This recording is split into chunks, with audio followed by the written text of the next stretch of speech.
Bonjour mes chers élèves, on va voir dans cette session des exercices supplémentaires sur le chapitre 2 Besoins nutritifs des végétaux. Exercice 1. Dans le but d'étudier l'influence du dioxyde de carbone sur la croissance du radis, on réalise l'expérience suivante. Dans 3 cloches 1, 2 et 3, on met des plantes, des radis, mais dans la cloche 1, on met de l'eau plus sels minéraux en présence de la lumière à une température 20 degrés, mais l'air contenant 0,03% de dioxyde de carbone, la croissance est normale. Dans la cloche 2, il y a aussi de l'eau et sels minéraux à une température 20 degrés en présence de la lumière, mais cette fois-là, l'air est sans dioxyde de carbone, la croissance est faible. Et dans la cloche 3, il y a de l'eau et sels minéraux à 20 degrés en présence de la lumière, mais l'air contenant 3% de dioxyde de carbone, la croissance est très importante. Relevez le but de cet exercice. Le but est d'étudier l'influence du dioxyde de carbone sur la croissance du radis. Alors, comparez le taux de dioxyde de carbone dans la cloche 2 à celui dans la cloche 3.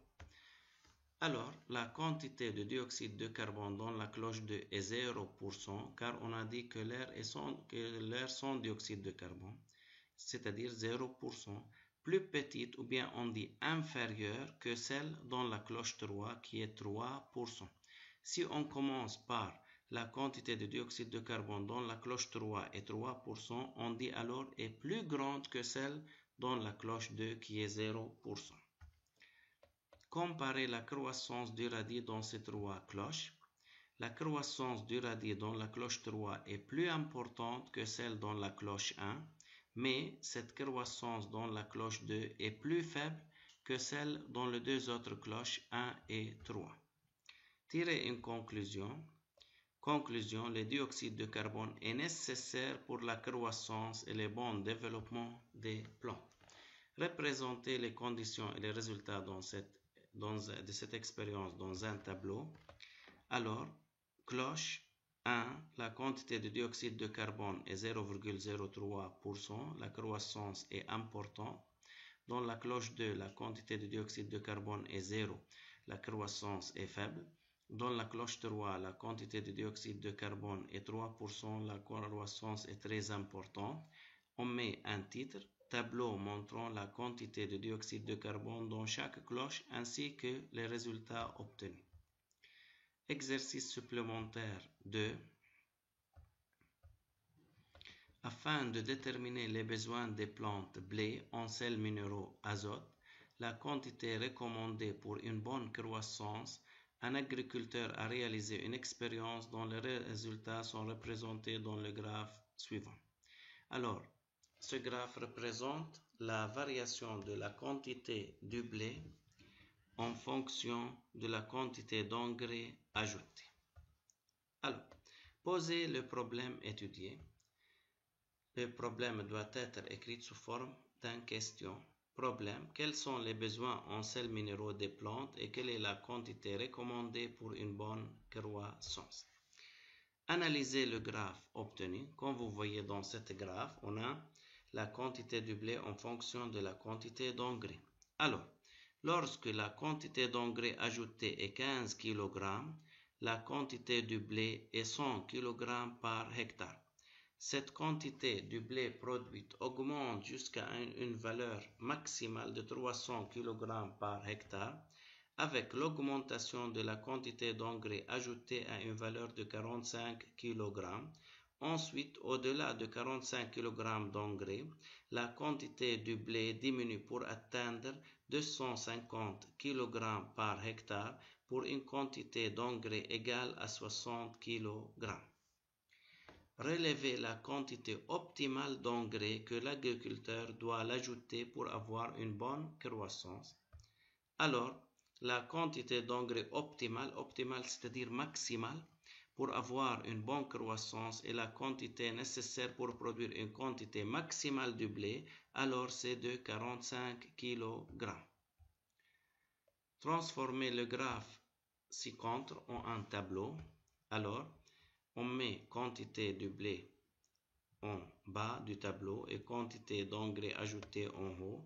Lorsque la quantité d'engrais ajouté est 15, la quantité du blé produite est 100.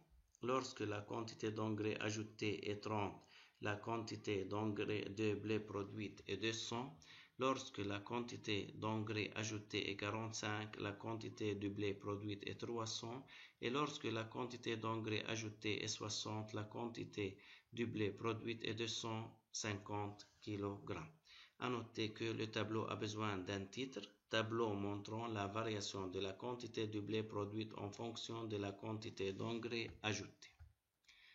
Exercice supplémentaire 3. Des plantes de maïs sont cultivées dans différents milieux de culture. Les documents suivants montrent les constituants de chaque milieu et les résultats obtenus après 4 semaines. Alors, le milieu 1 contenant de l'eau distillée, alors il n'y a pas de croissance. Le milieu 2 ne contient pas de l'azote, de symbole N, la croissance est faible. Le milieu 3 ne contient pas du fer, Fe, alors les feuilles sont jaunes. Le milieu 4 est son magnésium, Mg, la croissance faible et feuilles jaunes. Dans le milieu 5, il n'y a pas du phosphore, P, la croissance est racine faible. Et dans le dernier milieu, le milieu est complet, c'est-à-dire contient tous ces éléments. La croissance est normale. Alors, définir un milieu complet. Un milieu complet, comme on a dit, c'est un milieu contenant tous les sels minéraux nécessaires à la croissance d'une plante verte, azote, magnésium, fer et phosphore. En se référant au document suivant, indiquez l'effet induit par la carence en chaque élément. Comme vous voyez, la carence en azote donne une croissance faible, la carence en fer donne des feuilles jaunâtres, la carence en magnésium donne une croissance faible et des feuilles jaunes, la carence en phosphore donne, comme vous voyez, des croissances et des racines faibles. Tirez une conclusion. Conclusion, les plantes vertes ont besoin des sels minéraux, c'est-à-dire les sels minéraux contenant l'azote, le fer, le magnésium et le phosphore pour avoir une bonne croissance comme le dernier milieu. Enfin, merci pour votre attention.